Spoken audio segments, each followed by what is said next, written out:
Hi, welcome along to the Transfer Show. Well, Kaveh Solokol, Dharmesh Sheth are of course with me, and like Kaveh and Dharmesh, forwards are in demand in this window. We've got the very latest on Matthias Tell and John Duran coming up. Well, we know that Duran could go to Saudi Arabia. What could that mean for Mo Salah?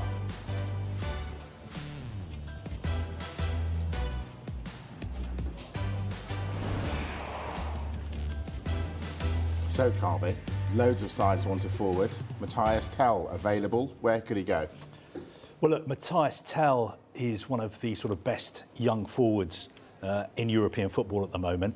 Bayern Munich have said to him, look, we need you to go somewhere else to play regular football. I think we know that Bayern Munich are trying to sign Christopher Nkunku from Chelsea. So far, Tell has been sort of dragging his feet a little bit. I don't think he's wanted to leave Bayern Munich. But I think the message has got through to him because he hasn't been playing at all recently for Bayern. So we believe that he's now willing to leave Bayern Munich. And that means there are lots of clubs in the Premier League and also in Europe who are trying to sign him. We've already talked about the fact that Chelsea are interested in signing the player. I'm not sure whether they are going to make a move for him, but he's definitely a player they've been watching very, very closely. They're also interested in Garnacho at United, Gittins at Borussia Dortmund as well. But what's really interesting is that Tottenham are interested in signing Tell as well. I know a lot of Tottenham fans obviously concerned about their team's form at the moment. They're saying we need to back the manager, we need to sign at least one outfield player. Tell is somebody who is available, but the problem is Spurs are going to face a lot of competition for him because, as I said, a lot of clubs in the Premier League and also in Europe, like RB Leipzig, want to get him ASAP. You said it in your question, plenty of sides want a forward in this transfer window. We've been talking about it. Was it day 29 nearly every single day? They seem to be gold dust, though, because so many clubs want a forward, but how many of them are out there? Now, you've got a situation where Matthias Tell may want to leave Bayern Munich. Could it alert the likes of Arsenal, who we have been talking and debating about the entire transfer window? They are working so hard to try and recruit before the deadline. They're looking at short-term options. They're looking at long-term options. It should be said, though, here, it could fit for Arsenal simply because he is a player from abroad. Arsenal cannot do a short-term deal or a domestic loan with a player domestically, simply because they've already used up their two loans. The keeper Neto from Bournemouth is one, and Raheem Sterling from Chelsea is another.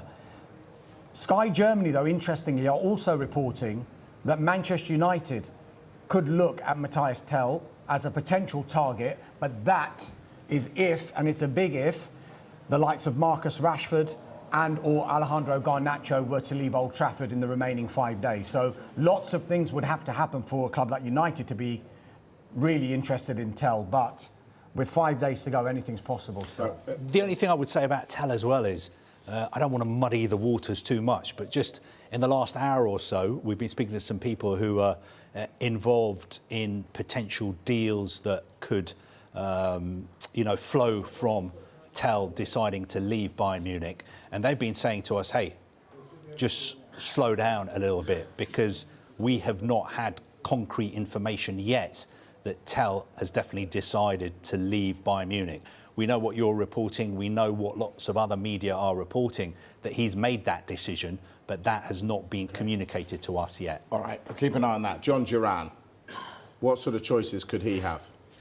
Well, he's a player who's been in demand for a very long time. Even last summer, we know West Ham were trying to sign him. Chelsea were very interested in signing him. A couple of weeks ago, West Ham had a bid rejected for him. What's interesting now is Al Nassr, Cristiano Ronaldo's club in Saudi Arabia, are interested in signing the player. They want to sign a forward. How old is Duran? 21, I think. So he considered going to Saudi for the Spondies at 21? I'm not sure if it would be just for the money, but I understand what you're saying. Well, it would be for the money, Kaveh, wouldn't it? Well, nothing wrong with that, but that's why he'd go, wouldn't he? I mean, he would earn much more in Saudi Arabia than he earns at Aston Villa, and it would be tax-free. So people are putting two and two together and saying, what a disgrace it is that a player as young as him and as good as him wants to move to Saudi Arabia. He's wasting his career, he's wasting his talent. The other side of the story, of course, is that if he moved to Saudi Arabia, apart from the money, he would also be playing with somebody called Cristiano Ronaldo. And he would be playing in a league that has attracted a lot of world superstars, and I'm sure more players are going to move there. But I get what you're saying. I know the feeling in football is that top players only move to Saudi Arabia for the money. Young players shouldn't move there because they're wasting their talent. But what's interesting with John Duran is Al Nassr have already agreed a deal for another forward, Victor Boniface, at Bayer Leverkusen. And I've got a little bit of sympathy for him because, according to our colleagues at Sky Germany, he's already passed the medical with Al Nassr. A deal has been agreed, 60 million euros. He's been told that he will be earning 15 million euros a year after tax in Saudi Arabia, which is a massive pay rise for him. But just at the last minute, the possibility has come up of Al Nassr actually getting John Duran instead. So we have to wait and see what happens in the next few days. The Saudi transfer window closes on Friday night, midnight Saudi time, that would imply then which is 9 p.m. UK time. That would imply then they've put John Duran higher up the list, because it looked like it was Boniface, right? But now we're talking about John Duran. Well, what happened is yesterday, Sky Germany were very, very bullish, saying the Boniface deal had been agreed, it was signed, he was on his way there, he was going to go to Al Nassr, he was going to play with Cristiano Ronaldo. But overnight, the sort of noises coming out from Al Nassr and our Saudi Arabian contacts are, hey, hold on a second, this is not quite done yet, because there are other players we're interested in. And I guess if Duran is only 21, he can always come back, can't he? Well, depending on what happens to him in Saudi Arabia, I think. Look, I get what you're saying. I understand the quality of the Saudi league is not the same as the Premier League, the French league, the Italian league, the Spanish league, but it still is a very good league in Asian football terms. And John Duran is from Colombia. I know everybody in the Premier League presumes that it's everybody's dream to play in the Premier League, but maybe he fancies living in Riyadh. Maybe he doesn't want to live in Birmingham anymore. I don't know. But I'm just saying money is not the only reason that people decide to leave the Premier League. I get what you're saying. I hear what you're saying. Yes, of course, I'm not naive. I know that if you offer somebody a massive pay rise, they're going to take it more often than not. There's also a situation at Villa. They've got two strikers there, John Duran and Ollie Watkins. Unai Emery's only picking one of them at a time. Yes, they've been swapping because one has been out of form and the other one comes in and scores goals. Either of those could play for many, many Premier League Of course clubs. they could, but Aston Villa want around £80 million from what we're hearing. Now, who is going to pay £80 million at the moment? A lot of clubs need a striker to stick it in the net, don't they? But are they thinking £80 million is good value or not? Because Villa can ask for what they want. When in the summer West Ham United went in for him, and they went in for him again this window for £57 million, we heard it's £70-80 million is going to be the price. And back in the summer, they tied him down to a new contract until 2030. So they see the future with John Duran. So it's going to take something extraordinary for them to part with him. All right, so Duran might go to Saudi. Mohamed Salah, could he go to Saudi in the summer?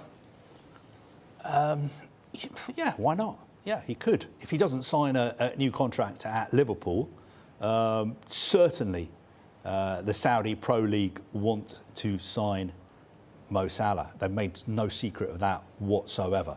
It's up to the player to decide, though, if he wants to move to Saudi Arabia. If he feels that he can't achieve any more in European football, he can't win any more of the big prizes here. Do we think that will happen? Well, I don't know, because the situation with him at Liverpool hasn't been resolved yet.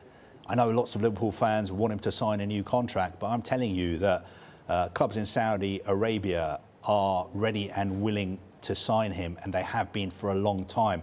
And what's very, very interesting is that there is a special transfer window opening at the beginning of June, between the 1st of June and the 10th of June, just for clubs who are playing in the Club World Cup. For instance, Al Hilal are playing in the Club World Cup. Would they want a superstar like Mo Salah to be playing for them in the Club World Cup? Well, I guess he'll be out of contract if he hasn't signed one, so he could go and play. I think his contract would actually run out at the end of June, and the Club World Cup starts in the middle of June. But this special window is going to be open at the beginning of June, so I'm sure that if a Saudi Arabian club really wanted him, and if he wanted to move there, then it could be done. And of course, FIFA would really like him to play in the Club World Cup. They've got Messi playing in it, lots of other big name players. They want as many stars as possible to play in this new expanded tournament. Dharmesh, Ruben Amorim, very close to getting his first signing at Manchester United. How close? Really, really close. Everything's agreed between the clubs, between Manchester United and Lecce for Patrick Dorgu. The deal is worth £29.4 million in total. So United will pay Lecce an initial £25.2 million plus £4.2 million in performance-related add-ons. And I think United will see this as good business, because I think Lecce were driving a hard bargain. Their president was saying he's not for sale, but I think they saw that more as brinkmanship, as a negotiating tool to try and get United to up their bid. But this is a new kind of approach United are taking with transfers. They're not willing to overpay for players. So I think their limit was going to be, we're not going to go over £30 million. It's going to be a case of take it or leave it. But I think what also swung it for United as well is, once their interest became apparent, Patrick Dorgu wanted to go to Manchester United. He said, I definitely want to go.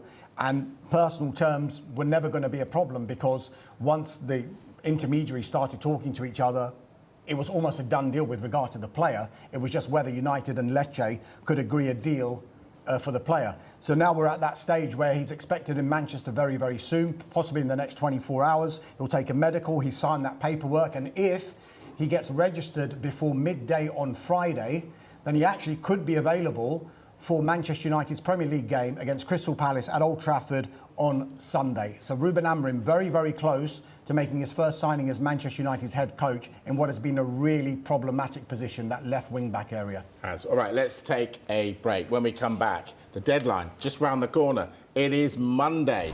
What does that mean for Marcus Rashford and Evan Ferguson et al? See you in a bit.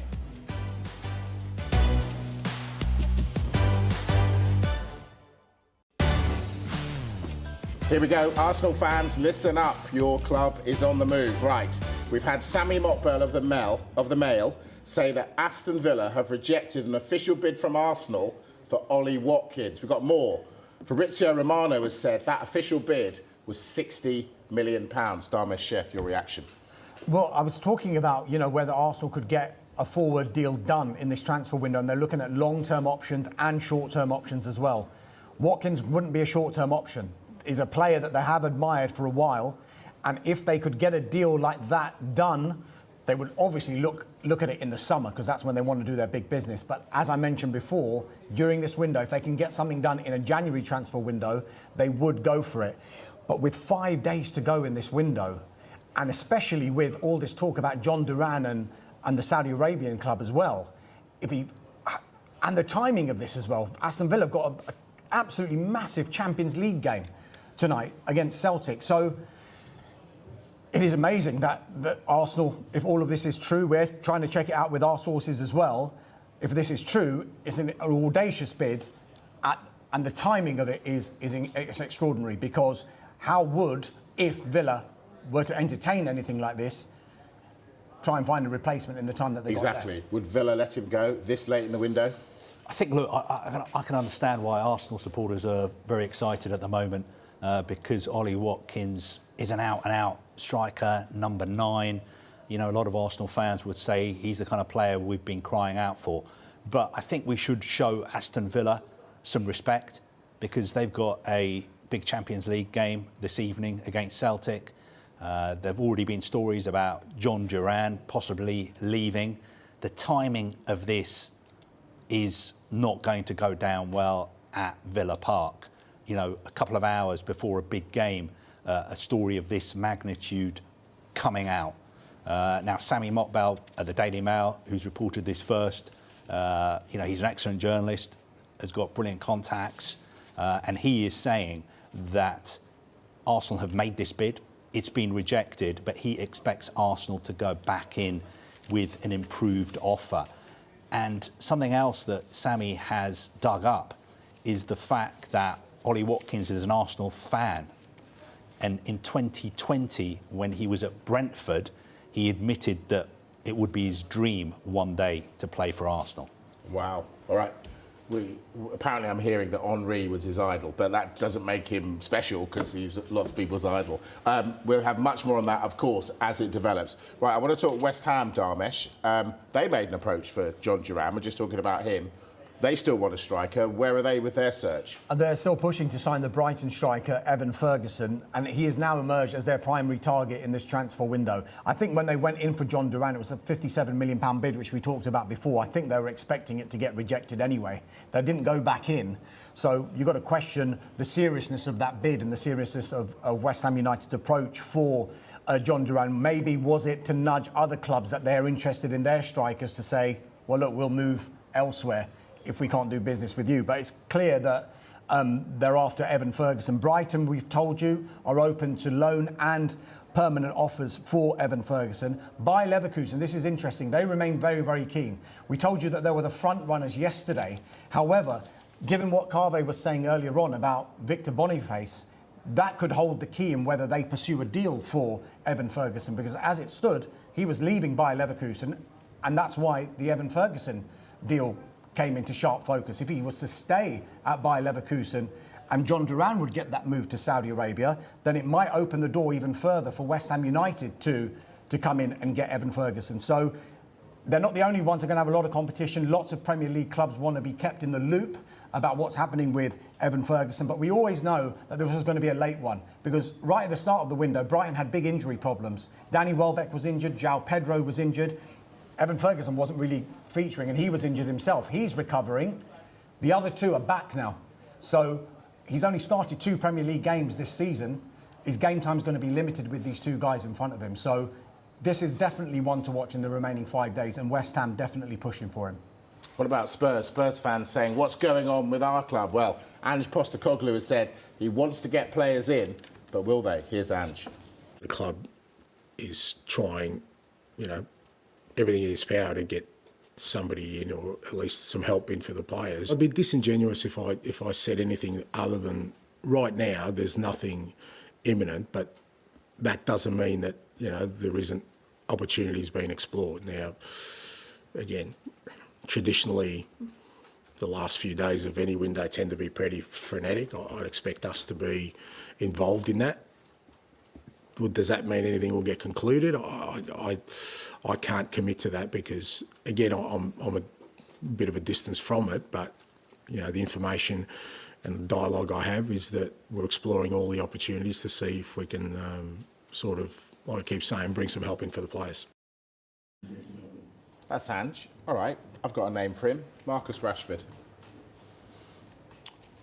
I think there is some interest from Spurs in Marcus Rashford, but I think what we talked about at the top of the show is the one that is more live, which is Matthias Tel at Bayern Munich. I think the Spurs board are trying to get in a player, an outfield player, before the window closes, but players like Tel are going to have options of lots of clubs they can move to, and I would imagine that Tottenham's league position and their form would be a concern, but on the flip side, Spurs are still in lots of cup competitions. So we have to wait and really see what happens there, but I think Spurs will sign a forward player before the window closes. And just going back to the Ollie Watkins story, I don't need to confirm what Sami Mokbel is reporting, but somebody who's obviously been watching the show has just got in touch with us, somebody who's involved in negotiations surrounding players, to say that story is spot on and it's his information as well that Arsenal have made this bid for Watkins and it's been rejected, although we have not had that confirmed by the clubs. I've got to stop you. I'm hearing we've got breaking news. What have you got, Dimes? Yeah, first of all, Emiliano Buendia, we were just talking about Bayer Leverkusen. He has joined Bayer Leverkusen on loan until the end of the season. We think that that loan comes with an option to buy as well. Aston Villa have just announced that Louis Barry has signed a new contract, but he will join immediately Hull City on loan for the remainder of the season. And big news now coming out of Saudi, because Steven Gerrard is set to leave his role as the Al Ettifaq manager. We understand the club and Gerrard are finalising the paperwork over his departure. Michael Beale, his assistant, is also expected to leave the club. So Steven Gerrard set to leave his role as Al Ettifaq manager. Loads going on. Right, we are back at 6 o'clock with an extended show. And there is so much to talk about. We've got much more on Marcus Rashford. All of that breaking news at the end of the programme. And of course, we'll be joined by the former Wales captain Ashley Williams and a live, boisterous studio audience who are here already and raring to go. We will see you 6 o'clock. Enjoy Sports Centre.